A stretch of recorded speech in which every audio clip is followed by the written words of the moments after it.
እናንተ የምትታገዙትና የምትረዱት በደሃዎች ዱዓ ነው አሉ ነብዩ ሰለላሁ ዐለይሂ ወሰለም። አሰላሙ አለይኩም ወራህመቱላሂ ወበረካቱ። በዚህ ሳምንት በጣም ካዘንኩትና ልቤን የሰበረው መልእክት ላስተላልፍላችሁ። ደህነት እንደ ጥቁር ጉንዳን ነው የሚል መልእክት አየሁኝ። ደህነት አመል ነው የሚልም አየሁ። ደህነት ስንፍና ነው የሚልም አየሁ። ደህነት እነዚህ አይደሉ። ሰው የወለዱ ሲስተም ደህነት ውስጥ ይጥለዋል። ምቀኝነት ደህነት ውስጥ ይጥለዋል። ጓደኞቹ ሊሰራ ሲል ሊጥሉት ይችሉና ደህነት ውስጥ ይጥለዋል። ያለው የዓለም ፖለቲካ የወለዱ ሲስተም ደህነት ውስጥ ይጥለዋል።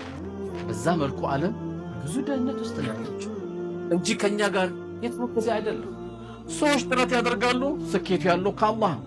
ዋት ተነስተው መንገድ የሚያጸዱ 30፣ 25፣ 20 ዓመትም ይህን ስራ እየሰሩ ይገኛሉ። ስኬቱ ከአላህ ነው። እያንዳንዳችን በእኔ ጉልበትና ጥበብ የምንል ከሆነ ከኛ የበለጠ ይህን ንግግር የተናገረው ቃሩን ነው። ኢነማ ኡቲቱ አላ ኢልሚ፣ እኔ የተሰጠኝ በእውቀቴ ነው ስላለ አላህ ከነገንዘቡ እንዲያሰምጠው አደረገው። ሰዎች ደግሞ ካለንበት ዓለም አንጻር ሀብታም ሊሆኑ የሚችሉት ከፊሉ ሰርቶ ነው አላህ ያሳካለት፣ ከፊሉ ሰርቆ ነው፣ ከፊሉ ወርሶ ነው። ከዚህ ውጪ የምናገኝበት ሀብትን የምናደልብበት አጋጣሚዎች ዓለም የላት እንጂ ዳዎችን ቀልብ መስበር፣ ዳዎችን ማንቋሸሽ ከኛ የሚጠበቅ አይደለም። አላህ Subhanahu Wa Ta'ala ስለ ዳዎች ሲነግረን አባት የሞተባቸው ልጆች አታመናጭቁ፣ ዳዎችንም አትገፍትሩ፣ ዳዎችንም ጀርባ አትስጡ፣ ፊታችሁንም ጨምደድ አታድርጉባቸው ይለናል አላህ። በአመል አይደለም፣ በስንፍና አይደለም።